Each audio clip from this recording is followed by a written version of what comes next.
Welcome back to the Mobility Project. Today we're going to talk about a little section of your neck called your scalenes. This kind of anterior compartment tends to get short and is responsible for a lot of forward head on neck positioning. In fact, if I round my shoulders or kind of operate in my world at the desk and I'm not in this great position where I'm neutral and organized, then the scalenes, which are short neck flexors, tend to pull forward. In fact, we see a lot of jaw dysfunction that's directly related to the short neck flexors, all the musculature that attaches to the hyoid bone. All stuff gets short. One time, as an anecdote, one time I did so many muscle-ups, I just got my muscle-ups that I actually made everything so short, basically dislocated my jaw for about 24 hours. So here's what we're going to try to do, is that thinking about the short neck flexors, they basically attach all the lateral aspects of your spine, in your cervical spine. They pull forward. They can even attach down to the collar, not the collarbone, but this first rib. The problem with that is that first rib becomes elevated. The scalenes pull me into a bad forward head and neck position. I get lower cervical flexion, upper cervical extension. It causes a lot of shear on this lower disc. I herniate. Not to mention I jammed C1 into my neck. It causes tension headaches. So literally, this midline stabilization position is about maintaining neutral neck and opening that up. The problem is if I'm short here, then I'm never going to be able to kind of approximate this good positioning again. So we want to make sure that that's open. In fact, when scalenes are tight, it often can refer pain right through kind of the back of the scap region. And a lot of people always think that it's the levator that's tight, but you can get this referral from the scalenes here. Just look up any trigger point or Janet Travell's work on trigger point stuff. You're going to see a lot of referral stuff, and we'll talk about that tonight in a second. Further, that kind of upper or lower cervical region gets yanked forward into flexion extension combination, and that region alone can refer to 4, 5, 6, and we call this cloud sign along the scap here, and this border of the scap. And so what we think is, what surgeons traditionally call like the scapulothoracic bursa is really just kind of cloud sign or kind of anterior compartment syndrome. So it's interesting that if you look at the scalenes here, the short neck flexors, they're really like an analog to the psoas. And if you look at kind of what's happening, they cross multiple joints and have a big attachment on a big single bone. And the problem again is that if you compress that, elevate the first rib, then you make a nerve sandwich, you've got thoracic outlet syndrome. So tonight's first big homework is to try to open up the neck. So this is for all you guys who've been clamoring for desk jockey help. So what we're going to do is you're going to grab behind the back, and you can even sit on your back or just put your hand behind your back. And what you need to know is a little anatomy. But basically, we're going to start with a basic vanilla head position, which is to the side. Boom. And many of you will feel a stretch or component already.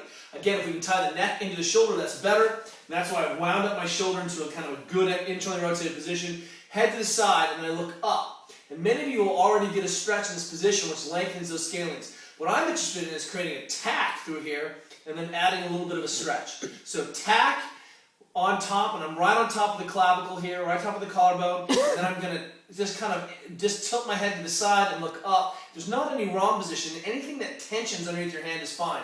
The goal is to kind of spend 2 or 3 minutes letting this work. I'm a big fan of trying to tack this down and letting this fall over.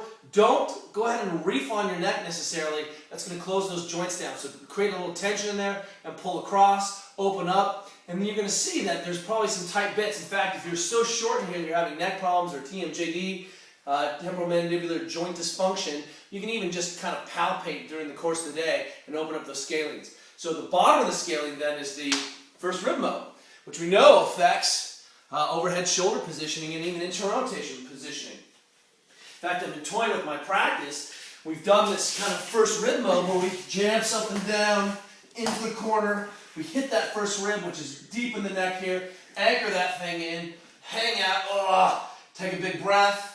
This is a lot of Peter Edgelow's stuff of working with thoracic outlet applied to athletics here, and then just kind of pressing up overhead and just trying to get some elevation in that shoulder with the arm straight, getting that rib to move and kind of descend, to work caudally. So kind of creating that. So that's the 2 pieces of homework for the kind of anterior scalene, working on that business. You might even toy with hand behind back, and can you press into that position? And you're going to be really shocked. Well, we shouldn't be shocked. We know that this loads that shoulder up, lengthens here, and causes that rib to elevate. So if you just press into this position with the hand behind back, it's also an exploration. If your hand goes down, stop, okay? Second piece, bam, is we're just going to spend a moment talking to your psoas. And I want to, this is the scalenes of the lower body. tonight's psoas piece, you can do whatever you want, but I'd like you to try to find some kind of ball. Someone asked the question, this is just like a kid's ball wrapped in tape, just happens to be a good diameter. It's about the size of an indoor shot put. I'm going to drop that thing down on my psoas, and then anchor a big heavy kettlebell on top of it.